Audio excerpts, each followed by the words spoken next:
Welcome everyone to our February 2025 Bayou Culture Gathering. We're very excited to have all of you with us today. And we're also excited to have Dr. Jennifer Morrison with us, who is going to be presenting to us today, along with our theme of what we've been talking about, which is Mardi Gras. Dr. Morrison is an assistant professor at Xavier University in the Department of English. So we're very excited to have her with us today. You guys have seen us around.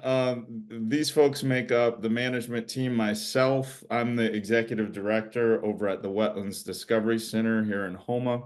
We also have Dr. Rachel Doherty, who's the assistant director of programming and special projects at the Center for Louisiana Studies at ULL. Maida Owens, who's the Folklife Program Director over at the Louisiana Division of the Arts, and Dr. Gary LaFleur, who is the R.E. Miller Endowed. I've got my pictures over this professor, sorry, Gary, of honors study. My vision was kind of skewed over that, and I wanted to make sure that I got that correct. So the R.E. Miller Endowed Professor of Honors Studies over at the Center for Bayou Studies at Nicholls. So this is a slide that we like to share with everyone to acknowledge that we do not promote any particular adaptation or management strategy in the challenges that we face as residents of a coastal community. We also like to share with you all reasons for including culture in planning for the future of coastal Louisiana. It provides a sense of well-being and community connections that help people adjust and adapt to disruption. Feels like we got lots of disruption every day these days. People with strong ties to their culture and community report higher life satisfaction, and culture is a source of social cohesion. So this is a slide that sort of explains to our group why we do what we're doing. And so a special thank you to our partners. Again, we mentioned these groups earlier, the Center for Bayou Studies over at Nicholls, the Louisiana Folklife Program, the Wetlands Discovery Center, Center for Louisiana Studies at ULL, and the Louisiana Folklore Society. And we couldn't do any of this work without our funders.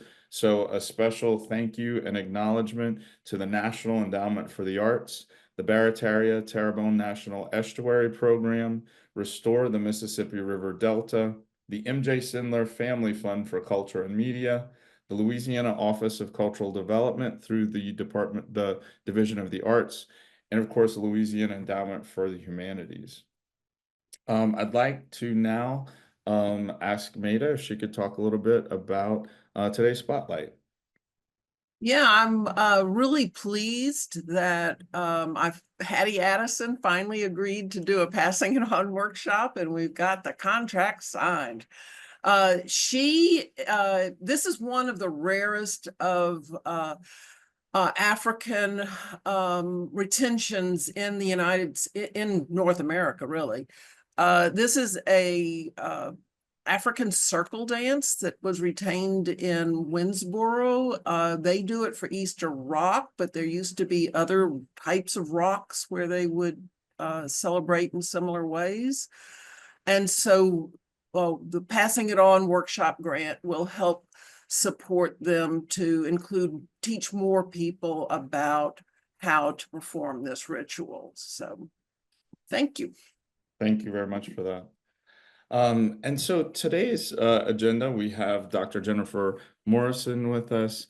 We will hear her presentation, and then we'll have a short question and answer period. Then we'll ask her, how is it that she moves forward with intention, which is the theme of this year's series. We'll have a few working group updates. We'll invite anyone to make any announcements, and then we hope that you'll all stick around for the informal discussion, which will happen usually between about 1 and 1:30. So, all right. With no further ado, it has been such a pleasure working with Dr. Morrison over the past 2 days in preparation for this presentation. She is a wealth of knowledge, and we're so very happy to have her with us today. So, Dr. Morrison, if you will, we are happy to have you with us. All right, thank you so much. Right now, I'm going to share my screen with you all. And today I am presenting to you all on the changes that have been occurring in rural Mardi Gras.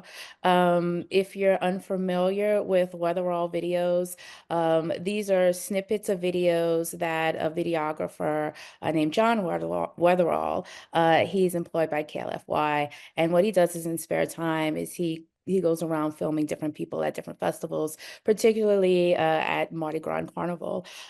So what I want to do, if you're not familiar with these videos, I want to show you a snippet. Well, I'll show you this particular video. It's called Countdown to Mardi Gras 2025. So you're in for a treat if you haven't been exposed to these, and I'll play it now.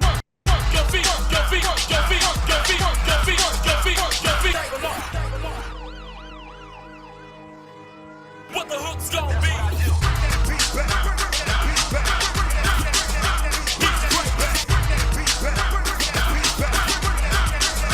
He's the greatest. Making it back though. Making it back though. Making it back though. Making it back though. Drop, get it. You drop, get it. You get low with it. You drop, get it. First you got the shake, you got the mix, you got the rock, you got the bounce, you got the move, you got the get to stop.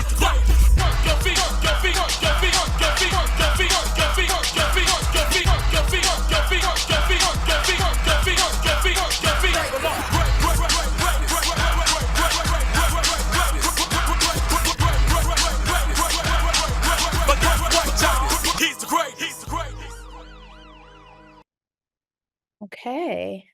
All right, present. Okay. All right, so if you're not familiar with the Weatherall videos, but if you are familiar with rural Louisiana, particularly Southwest Louisiana, Acadiana, I want you to think about what you just saw. How does that measure up with what you know about the area? And if you are familiar with the videos and you are familiar with the area, what are you thinking as I go through my presentation? In addition, I'd like for anyone who's not familiar with the area at all or the videos to think about what you think of what you just saw. What kind of Mardi Gras did you witness? Okay, so I will begin my presentation, and I'll make this small for me. Okay, so the title of my presentation is This is What I Want Y'all to Do for Me, John Weatherall's Reconstruction of Acadiana's Rural Mardi Gras. The title, This is What I Want Y'all to Do for Me, is taken from a title of a song that was created about John Weatherall, right? He got so popular and so ubiquitous in the area that a local group created a bounce song after his influence.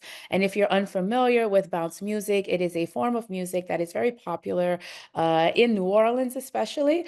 It's a syncopated beat on top of kind of like playful lyrics. One of the most popular bounce artists is artists like Big Frida and Katie Red and people like that. Okay, so I'm gonna start. Okay. Okay, so who is Mr. Weatherall? John Weatherall III. He's a Lafayette native of the north side of Lafayette and a videographer for KLFY News. And in addition, a popular chronicler of culture on TikTok. In other words, sort of like a folklorist, but very much a casual one. One thing that I want to reveal to you now is that he is a former student of mine. When I was a graduate assistant at UL. He took my class, Louisiana Literature. And even then, he had a very enthusiastic love of Louisiana culture. After he finished my class, he contacted me and he wanted to discuss how to document Louisiana culture. He was interested in doing a video.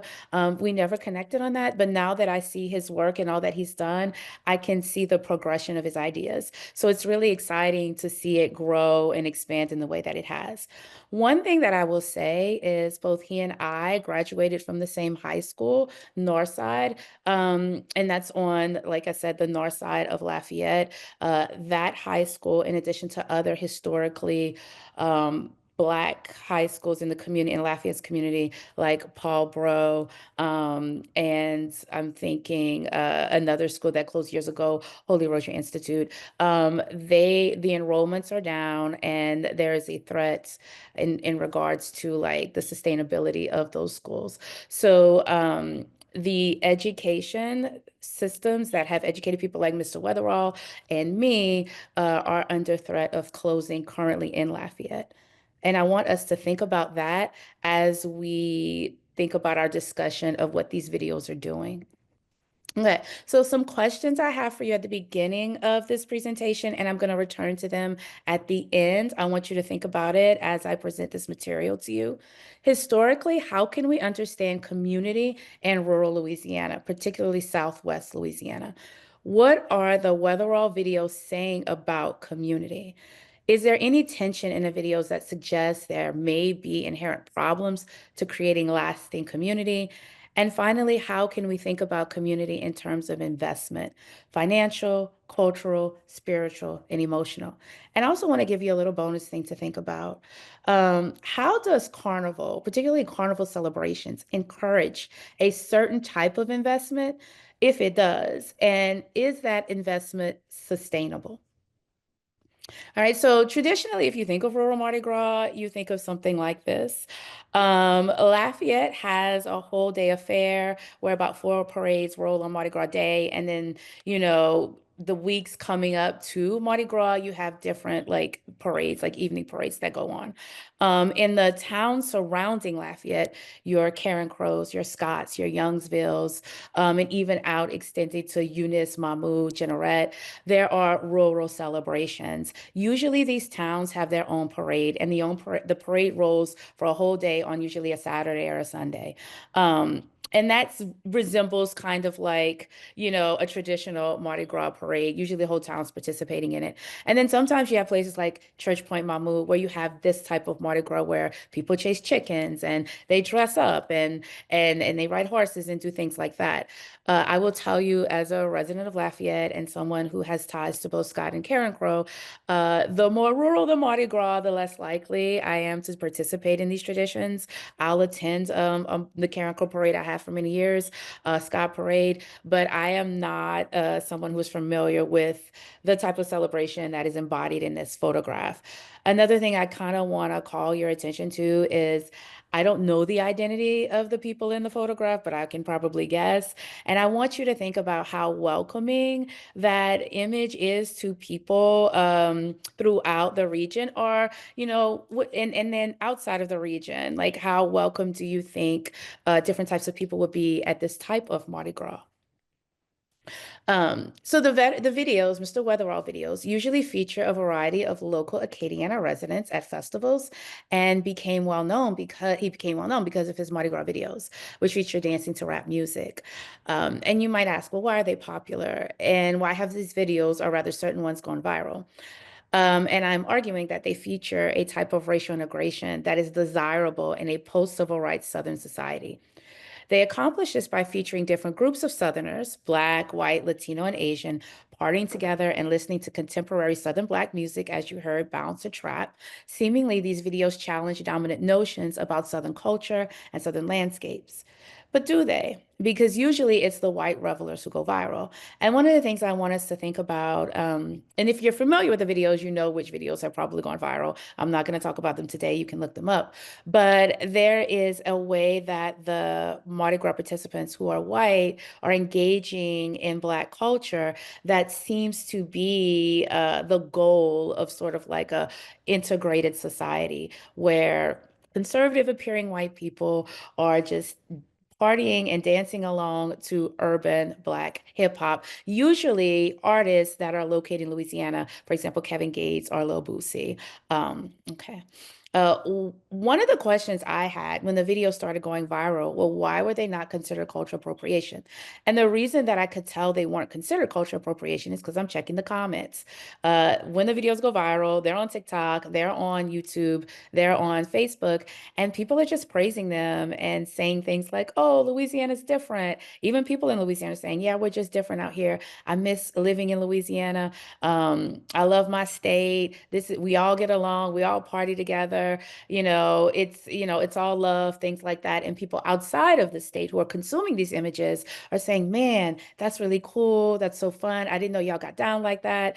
And I think one of the reasons people are titillated and interested is because you can see this is a rural setting. It's clearly not New Orleans. And you get some aspect of like what it seems to be what you would get at a New Orleans Mardi Gras, which is a lot of partying and fun in a way that doesn't seem too traditional. One of the things that, I asked my students at Xavier when I presented them with these videos, because they had also seen them. They come from all over the country. And they were saying like, no, it's not cultural appropriation because it's their culture. It's everybody's culture. And I wanted to push back on them so they could think about what cultural appropriation is. And so I'm going to read you a definition from Bell Hooks from Eating the Other.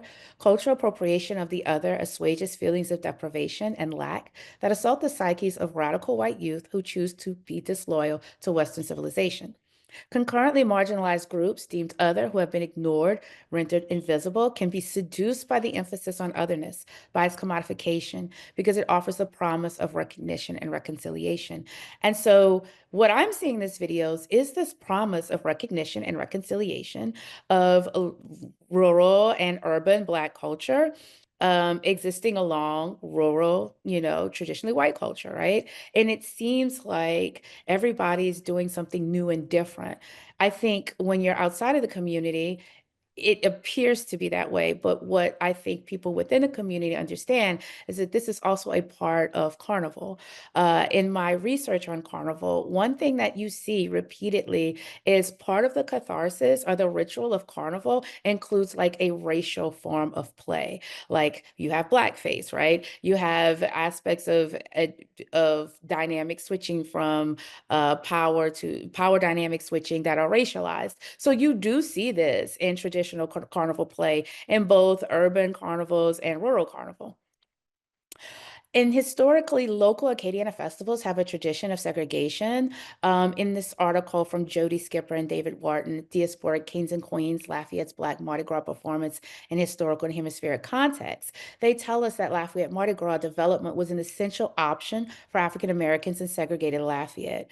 It gave them opportunities to participate in Mardi Gras activities through an officially recognized institution, and in many ways it still does. LMGF was established as a youth-oriented organization which seemed to respond to the Black community's needs for supplementary youth education and cultural programs at a time when racial segregation and disempowerment might have limited options, which is to say, right?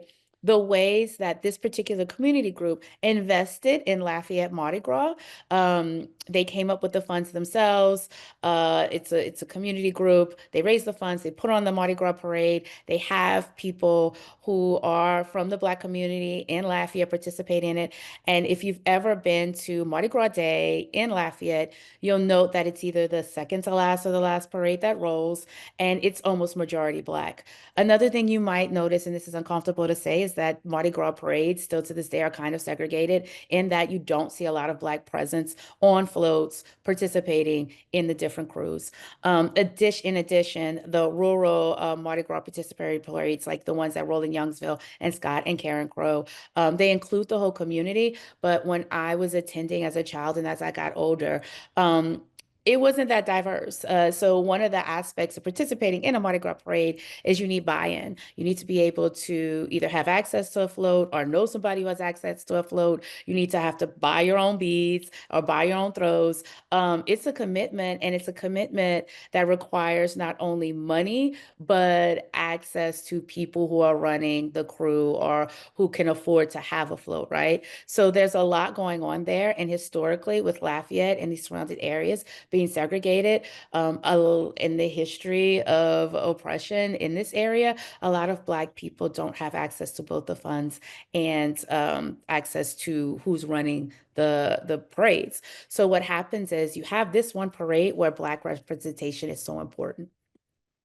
Also, the Lafayette Mardi Gras Festival Incorporated was created by a group of Black community members who formed their own crew that was designed to allow equal access to celebrating Carnival on Mardi Gras Day. So thinking about equal access here, Black representation, on Mardi Gras Day in a way that's almost similar to what you see with Zulu in New Orleans. You see this consistently, like, okay, this is for Black people to represent and show their participation and also investment in their community. The title, the person who presides over this crew is King Toussaint L'Ouverture, and the use of the Haitian Revolutionary's name by Lafayette residents acknowledges the area's Caribbean and thus African diasporic roots. It is also a sign of Black Acadiana's residents' resistance to the subjugation and disrespect of segregation. And so I think by tying Toussaint L'Ouverture, like in Haiti and the Caribbean, and the way that Carnival is celebrated there, that's sort of a nod to that. It's also a way of thinking about the cultural dominance in the area, the way that the Black community and Black culture can sort of be suppressed. And that parade is an opportunity for people to represent and show their way of celebrating Carnival. Now, one thing I want to say before I re-ask my questions is there has been historically in Lafayette is a difficult for me, a city to comprehend because it's not quite a city. It's a really, really big town, but it counts as a city on the map of Louisiana. And so one of the things to think about is in so much as it's a city, it's patterns of migration and patterns of urbanization do resemble bigger cities in Louisiana, which is to say you have historically Black communities, you have historically Black schools, you have segregation, even to the present day, right? You have flight, right, of people leaving different schools in different neighborhoods and areas to go to areas that are more economically sustainable and successful. And so what is happening now in Lafayette as a resident, as somebody who lived there for almost all of my life, up until 4 or 5 years, is I've watched the north side of Lafayette become more divested.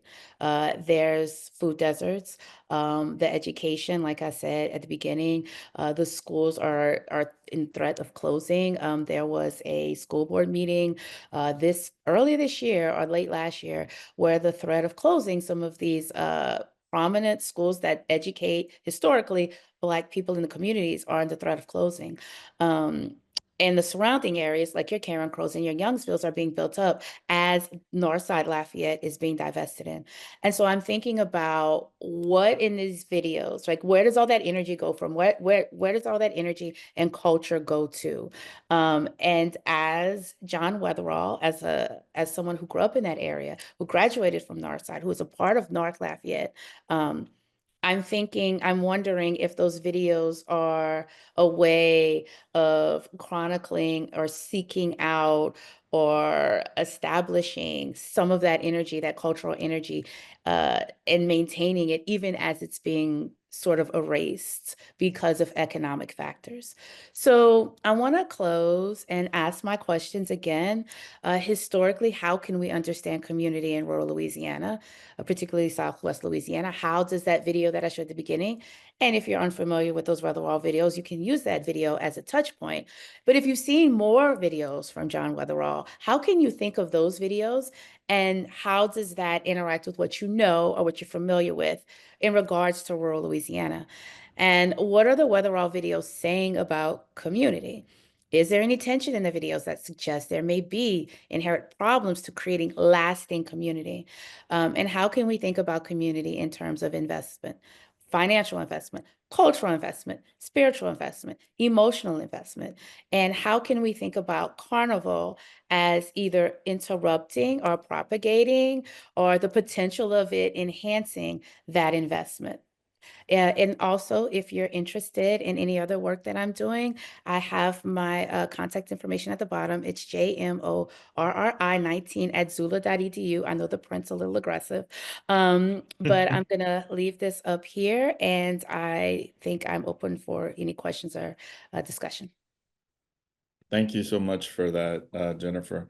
If any of you would like to respond to those questions, you can raise your hand virtually if you have any comments or questions. One of the things I'd like to start with was something that we had talked about a little bit yesterday, and I really like when you say thinking about community in terms of investment, and what does community mean when we're looking at you know, it's not necessarily the neighborhood I live in, and maybe the next door neighbor of mine is not really how I define my community. And could you just speak a little bit more on that, if you don't mind? Absolutely. Well, the thing that got me thinking about it is because I still think of that area as my community as I live somewhere else. I'm in New Orleans, I'm in Gertown. That's a community too, right? So, and then also it's not far away from the school I teach at Xavier. And I think about how I am either investing or not investing enough in this current community, right? So one of the things for me, it's how when I think of community, I think about who do you share space with? Just space. Who do you see every day, right? Who do you navigate geography with? And how much are you putting into their experience? For me, it's about sharing. And so when I think about that and I see these videos, what I see is people are sharing space with each other. And for me, that counts as community. But mentally, how do they think of it? Like how much money are you pouring into people who you share space with? How much culturally are you sharing or pouring into people you share space with, spiritually and emotionally? And so what I see in those videos is I see people actually physically sharing space and sharing an experience and sharing music, but like how much of that is manifest in where your money goes, and where your vote goes, Mm, and how you spend time with each other outside of this festival. Sometimes I think if we're celebrating together a cultural festival, we share community. I would say, like we're mm, sharing traditions, but how are we doing that? And so for me, I think of all these different ways of pouring in to something, and then what kind of world do we want to see? What vision do we have? mhm, mm. Lauren, Hi, hey, thanks welcome. for yeah, this is my first gathering. I'm so curious. Thanks for being with us. Yeah, I'm over here in well, close to Plaquemines Parish over here. But I wanted to historically, how can we understand community in rural Louisiana? Well, I can speak from my experience. I grew up in New Orleans, and my papa is a Cajun man from O'Voyles, and he brought me to the Mamu, the Cajun Mardi Gras back then. And then the only time I'd gone back as an adult, I don't know, I was like 20 something years old. It was fun. Like it was a fun time. And what he told me, like I was a little weird about the hats too. I was like, what the heck are these hats that they're wearing? And I asked them about it, and they told me by word of mouth, they said this is the hats represent the aristocrats of what the French people that got pushed out of France.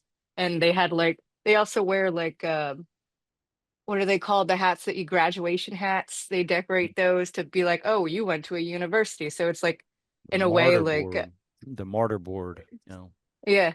And so they're just like they're asking for, a picayune or a 5 cent so that they can make their gumbo, but they're like dressed as aristocrats, but also in their own, like discarded scraps. So because they don't have a lot of means, they make their outfits with discarded scraps, but are like costuming as rich people so that they could still get, I don't, this is what I became to Mm, understand from that.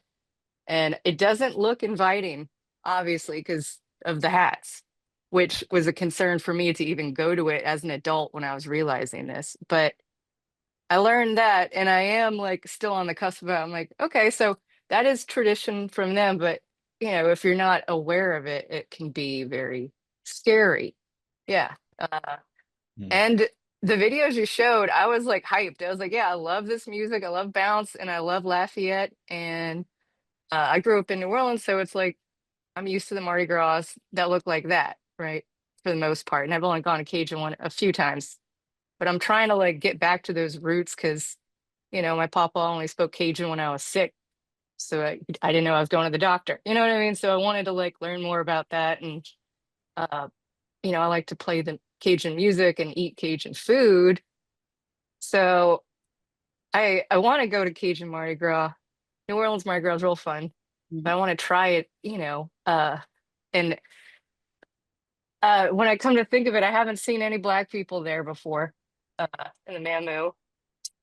and I'm wondering if I should invite some of my friends to come with me to see, but who are very, informed and like just yeah, they wouldn't be afraid in a way, like so I wouldn't like put anyone in danger or anything, but I didn't get, you can never tell with people what their beliefs are, but I just wanted to celebrate like where I come from and not feel like I was just disregarding like people's feelings about what rural Mardi Gras looks like.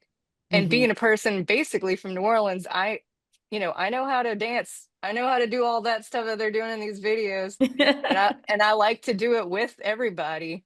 And Yeah. but then when I see people playing Cajun music who aren't from here, I get like a little like, who are you to be doing this in my town? You know what I mean? So Yeah. it's curious, who am I to be like dancing, but this is where I grew up, so this is how we dance. So, so I grew up into it, but it's not mine. But these people who came to town and thought Cajun people were cool and started, playing their music and profiting off of it is a strange thing to hear. So if anyone, like it's a interesting questions that we're having here. And I just wanted to share my, my experience with that. No, Thank you. thank you for that. Thank you. Yeah. I mean, I think to your point about bringing your friends to that Mardi Gras, I think I wouldn't want to be the first one to go there, but but Gary's like, no. But like, I think one of the things that I thought about a lot was the Lafayette Parade is a way for you to just kind of like have a certain type of experience with everyone and eat the food, have some gumbo, have that experience without going deep in the parish, I like to call it. But you sort of understand. I will say this, when I show that picture to my students, and I'm like, hey, what do you think about this? Immediately, they're like, no. But then when I show them the Weatherall videos, they're like, oh, wow. Like, okay, I want to go to Lafayette. I want to have that good of a time. And I think there's a lot of things going on in that image, and there's a lot of things that go on in those spaces. But I think what these videos do, the Weatherall videos do, is when you think of rural Acadiana, you may not necessarily think that it'd be welcoming to people, but then you see this and you're like, I can go there. And he goes to Karen Crow and the Youngsvilles and the Generates and places like that. So he sort of opens it up. And there's actually a video, I didn't show it. It was actually in the bigger video, but it's a guy in the outfit and he's twerking on the car. So it's like, I I've mean, seen that one. Yeah. I yeah, follow yeah, yeah. Mr. So Weatherall. I love his videos. it's kind of Yeah. interesting to see that. I think I haven't quite squared that image yet, but yeah. Rachel. Yeah, thank you, Jennifer. I love this presentation. I've seen it before. I've seen a version of it before. I love Yeah. this topic. And thank you so much, Lauren, for just sharing your experience as someone who has a Cajun family and then grew up in New Orleans. I think that's really valuable. I wanted to mention a couple of things about rural Mardi Gras. I work at the Center for Louisiana Studies. My professor, who directed my dissertation, has been documenting rural Mardi Gras for 40 years. And recently, like just in the last few days, Vice News put out their Mardi Gras. They've done a few rural Mardi Gras videos over the years, but this one came out this year, but they, of course, were documenting it last year. And the emphasis of a lot of the emphasis of that video, beyond just presenting, here's what this custom is, here's this tradition, was exactly on the question of, is this a tradition that's welcoming to people of color because of the hats, because it's so much of what we see represented, whether it's in art exhibitions or books or just by looking at it, is that it is mainly white people. And then there are revived ones that are open to everyone. But I wanted to point out, and this was a critique that some people who just happen to know about this, is that there are rural Mardi Gras runs that have always been the Creoles of color putting them on. And then there are some that have always been integrated. The Elton Mardi Gras particularly is one that traditionally has been integrated. I believe so. I think I'm getting that right. So I'm not trying to say that this is a misconception, because these are lesser known, because they are not the main ones. I mean, the biggest Mardi Gras runs, typically they are associated more with mainly white communities, and you see mainly white people running them. But Lauren, if you wanted to participate in a rural Mardi Gras that has roots in being more inclusive, or even in being mainly Creoles of color, and they're a little bit different, like they're not actually not as raucous, there's not as much emphasis on chicken chasing, that they exist. Like so Elton, I think, is like probably one. I've never participated in that one, but I would eventually, I want to go at least observe it. But yeah, I think like these questions, these observations, this is kind of the main reaction to it. And I mean, there's a good reason for it. So, but yeah, just thank y'all both for your contributions. No, thank you. I'll check out Elton. I haven't been there, and I have a friend, Sunpai, who might know about it, that I could go with him maybe, and if he's going. But I also make Mardi Gras floats for New Orleans. I was a float maker for a long time. And I could tell you it costs a lot of money to get onto those floats, and they don't even let me on them. They don't even let the people who made the Yeah. floats on the floats. And I did that for years, but I don't do that anymore. But I'm gonna check out Elton. Thanks. Gary.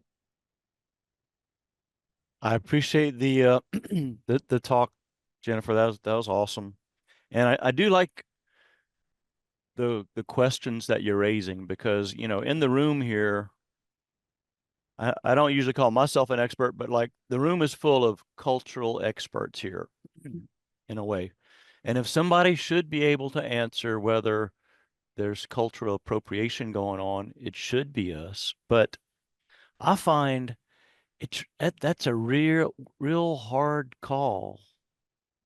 Because it's real easy, I can tell, to get it wrong. Yeah. Now, like Mardi Gras is so close to me, like I'm not going to use that as an example, but like I work in Chauvin, the little town of Chauvin, and especially when I'm there, I wear my shrimp boots. And every now and then at a gas station, I run into a shrimper, and he's kind of looking at me with a little side eye, like, how's the shrimping going? Because he knows I'm not a shrimper, Yeah. And like me wearing shrimp boots is kind of like cultural appropriation, Mhm. but I'm also working in Chauvin, a yard, and I wear my shrimp boots. And most people don't mind, I think. But that's what I mean. It's like, and when we see people do Cajun movies that are not from here, and like that, they never get the accent right, So the real Cajuns are like, man, that's so fake. It's real easy for us to kind of criticize it, I think, but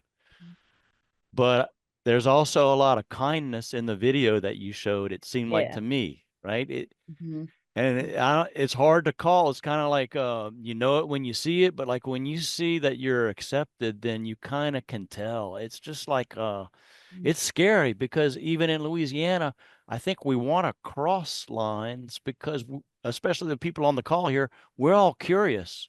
Like I love going to Skull and Bones, even though I'm not. I'm there as I'm cheering it on, And so I'm wondering if by the end of this, if you're going to tell us whether that's cultural appropriation going on or whether it's okay.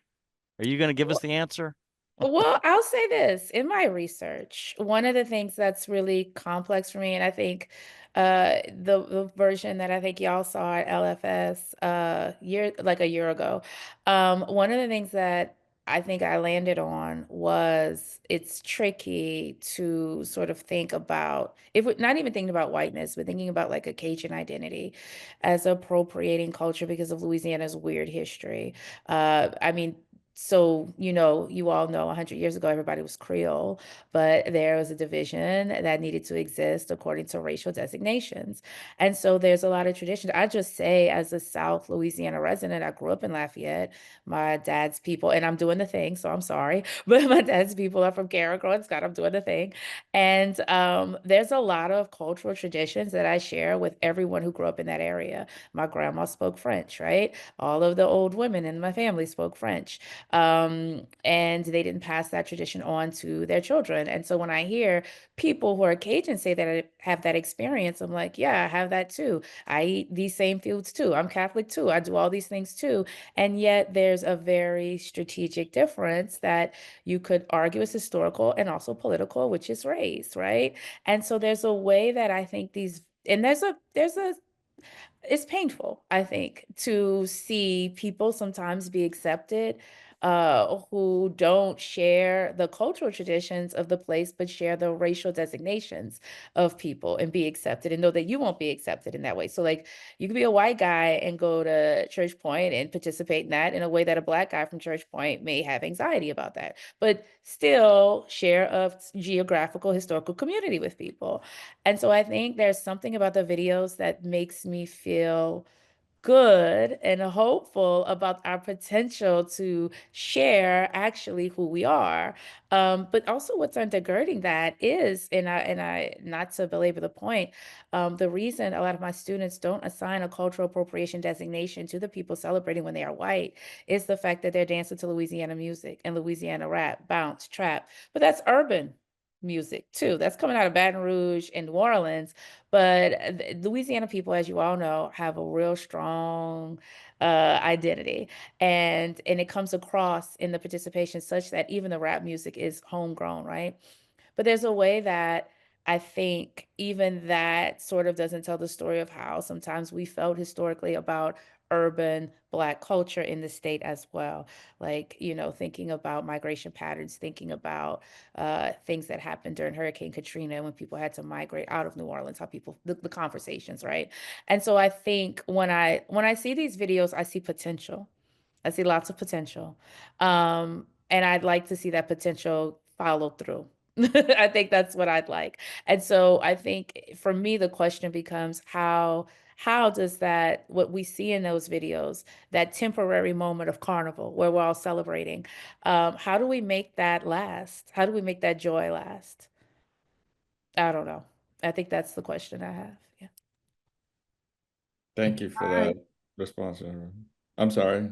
I just wanted to say, I Oh, think, hey, Karen. Yeah, hey, sorry. Yes, please. sorry, my voice is not quite here, but I think there's also a big generational element to this. You know, it's these are the traditions I grew up with, but it's not the music I grew up with.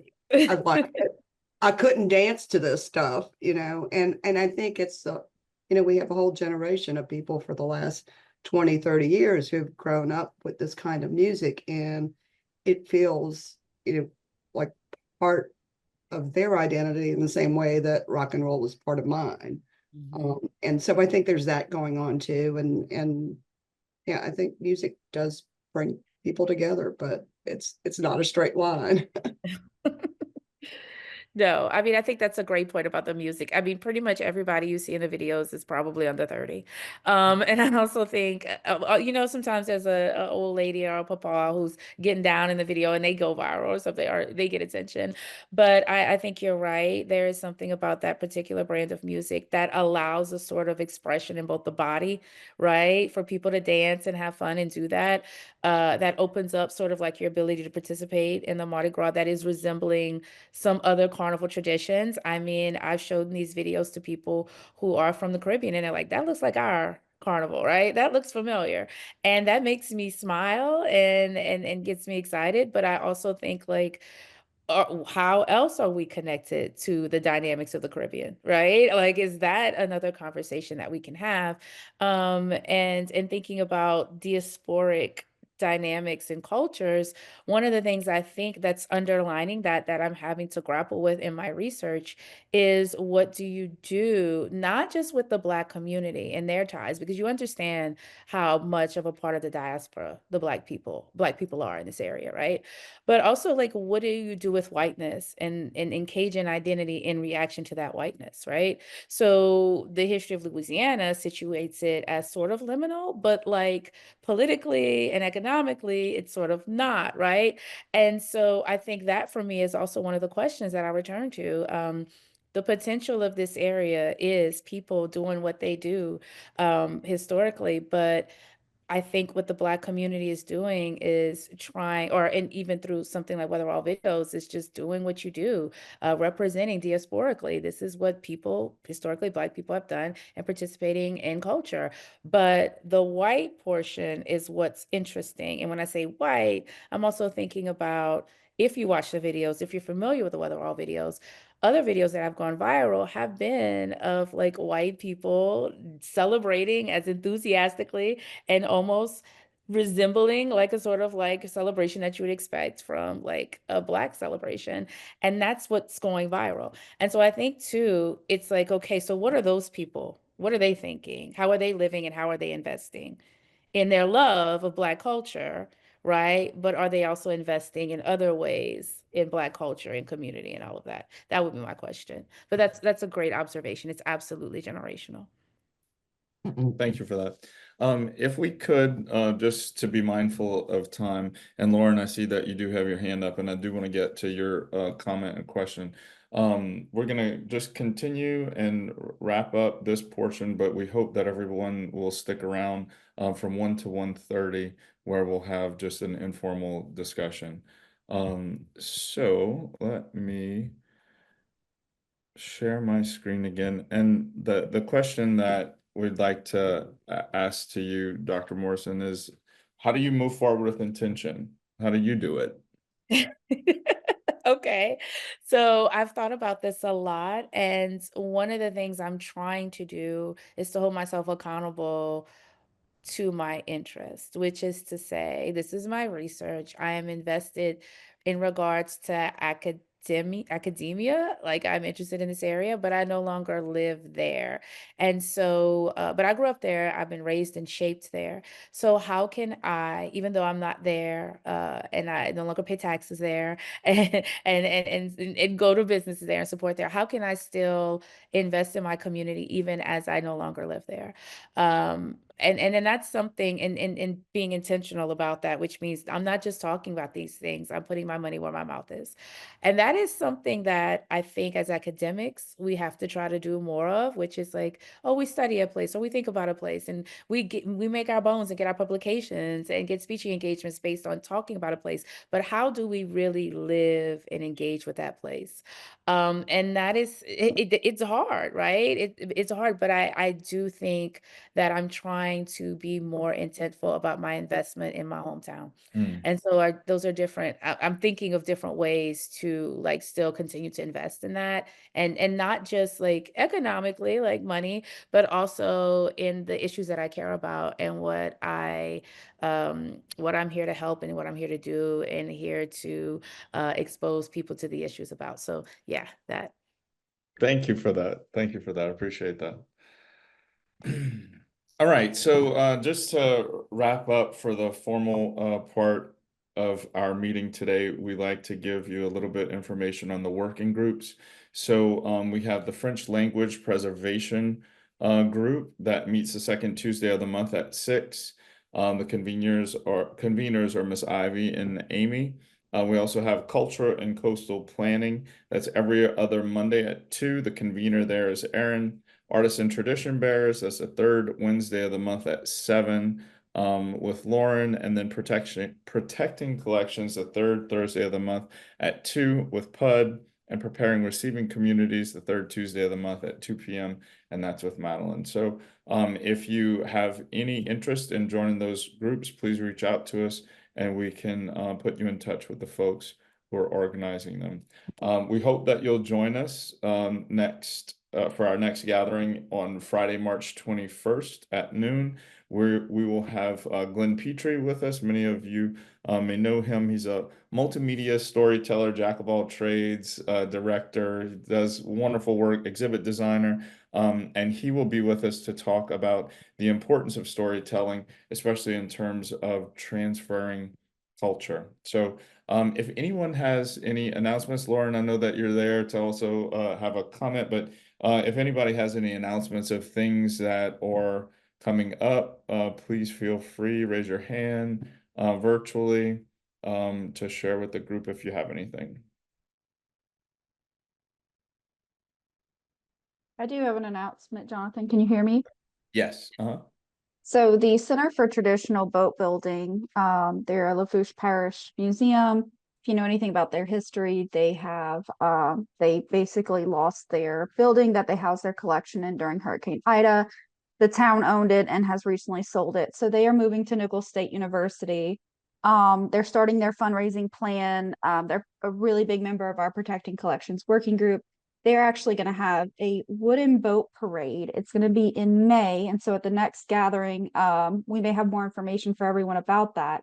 But I'm really excited about that as a Lafourche Parish native, that we'll have a wooden boat parade up by Lafourche from Lockport to Thibodeau, I believe. But if anybody, we'll post that in the Facebook group for the BCC.